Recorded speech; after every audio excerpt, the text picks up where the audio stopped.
Hey now! What is up, everybody? My name is Mike Brown, aka Review King MB, and this is my 12 Days of Christmas.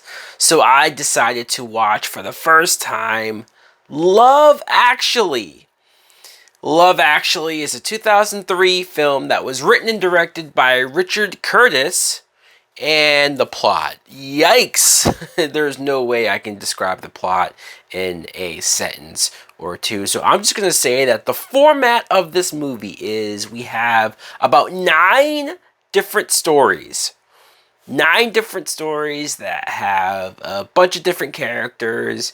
And it all revolves around them falling in love around Christmas. That's it! Now, this is a movie that I would hear about for years. It would get referenced about for years. And it's always been on my list. I said one day, someday, I will get to it. And today is that day. Now, what I thought of Love Actually was... I didn't love this movie. I don't really know what I was expecting going in, to be honest. I'm not sure if I expected to be like, oh my god, here's a new Christmas film that I get to add to my Christmas rotation and I'll be watching this each and every single year. I probably wasn't expecting that, but I was curious given the cast, and I kind of left feeling, maybe disappointed isn't the right word, but I'm a little confused on like why this movie was made the way that it was. I do appreciate the idea of having a bunch of different stories with a bunch of different characters that all connect to each other in some way or form. Because at the beginning, maybe the first 20 or half hour in, I was wondering, are we just going to go back and forth between all these different characters and it's not connected? And then eventually you start to see that like, oh, that's her brother, or oh, that person who was just the best friend in that story, they're married to somebody else in this other story. So it started to come more together than I was expecting, but there were a lot of stories that were unnecessary, that were forced, and that did make this movie long. This movie's over 2 hours long. And I'm not saying that I was bored completely, but there were some stuff that I just was confused about. Let's go through some of these, shall we? Liam Neeson has a story where his wife has just passed away, and so now he's left with the stepson. First of all, the son is played by Thomas Brody Sangster, who I remember, like, I've seen him much older in like the Maze Runner movies and other stuff, so to see him very young here is quite amusing. But the whole idea that like he's in love with a girl and Liam Neeson's trying to help him, like, it's cute, it's adorable, but it's ultimately when he's running around in the airport trying to get to the girl to tell her, this is ridiculous, come on, what are we doing here? But Liam Neeson, watching him being sad about his wife being gone, passed away, that was kind of morbid to watch, because yes, this was made in 2003, but his real life wife in 2009, just a few years later, she too ended up dying in like a tragic accident, and he hasn't remarried since. So I couldn't help but watch those scenes where he was sad and looking at pictures of his wife and he was alone, and it was just like, oh man, this is like a future type crystal ball situation. It's kind of intense. Emma Thompson is here. She's married to Alan Rickman. It was nice to see Alan Rickman here. Like when he popped in, I was like, oh hey, that's Alan Rickman.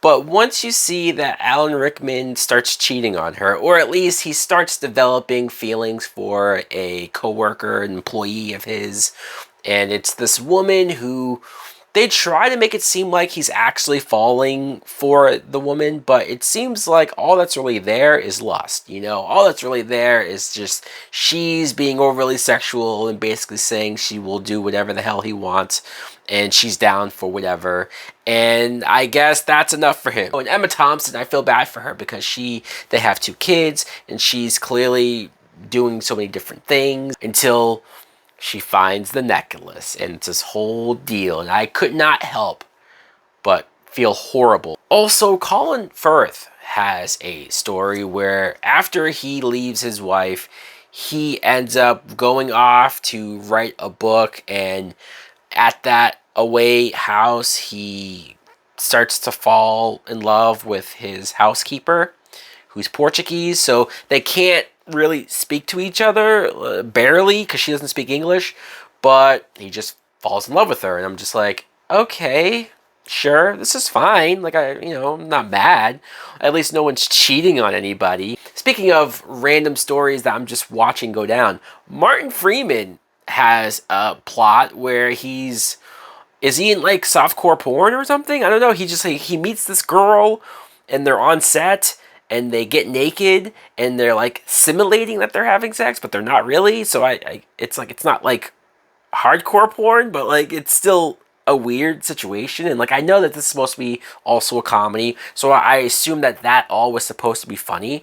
I just thought it was awkward and weird. Speaking of awkward and weird, there was a story of these two random guys. One guy was like, oh man, American girls love British guys' accents, so I'm going to go to America and I'm gonna pick up a girl. And I'm like, why is this story here? Like, why am I watching this story go down? And then when you see that he does just go on a plane, he goes to America, the first bar he goes to, he meets 3 of the hottest women that you could ever find at a bar. Is this a dream? Is this bullshit? Are they going to take him back to the house and rob him? This is ridiculous. You have January Jones, you have Alyssa Cuthbert, and then you end up eventually seeing Shannon Elizabeth and Denise Richards. I'm like, how? This is so, again, comedy, I know, but that story especially was a big waste of time. Laura Linney, that ended up being a waste of time. Like, I tried to get into it. I tried to see, like, okay, because she has a big crush, or in fact, she's been in love with this guy at her job for like 2 years, she says, Rodrigo Santoro. And it's this whole back and forth when everyone around the office knows that she's in love with him, and they all tell her, like, just tell him or just go for it. And she's all awkward, and she doesn't know how to say it and doesn't want to say it.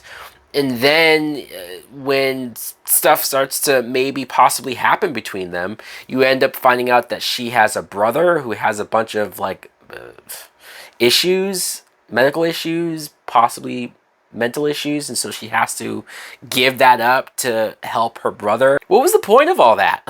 Like, it was just like, okay, I guess it's a sad ending, but wow. Hugh Grant becomes the Prime Minister of England, and you see that he starts to fall in love with his, not secretary, she's a woman who's working for him and helping him around the office.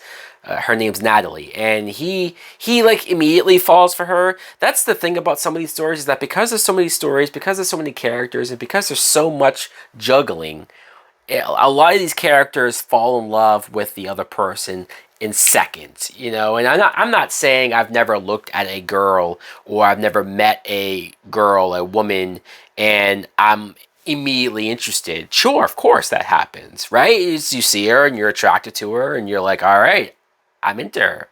But it's just, when you watch it in a movie, it just seems so much more far-fetched. Or when you see that everything kind of goes well, she just happens to be single, and he, of course, is single, and he is trying to talk to her. But I'm like, dude, you're the Prime Minister.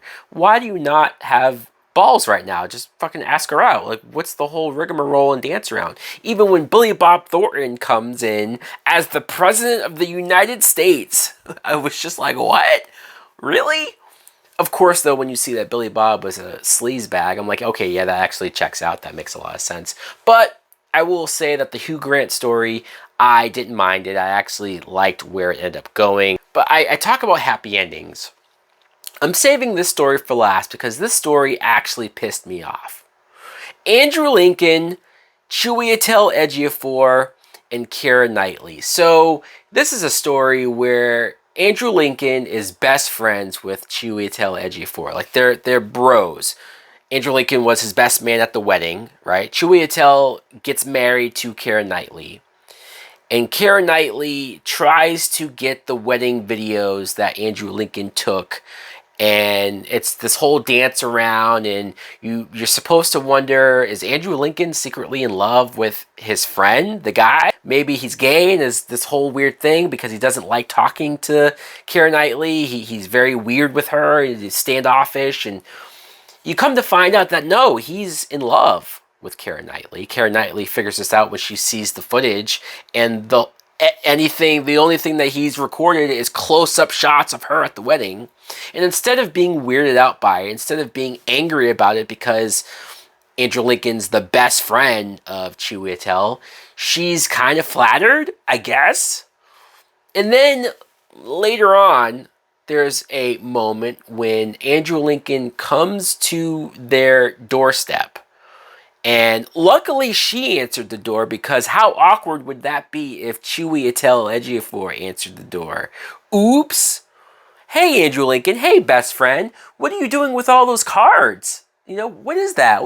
What's the music for? What? Huh? Were you expecting my wife to answer? But of course, because she answered, he does this whole thing where he tells her, oh, tell your husband that it's just singing carols. And I'm going to show you these cards of me professing my love for you. And then that's it. And then she kisses Andrew Lincoln. Well, God damn it. So not only did Andrew Lincoln ruin the best friend relationship, but he just fucked up their marriage, because now, even if Chiwetel never finds out what's going on, you're now always going to have a situation where every time they're around each other, it's going to be awkward because the two of them know what happened, and it was just a dick move. It was a dick move, Andrew Lincoln. He looks young as hell here, too. I'm so used to him being Rick on The Walking Dead with the beard and whatnot, and he's a babyface here.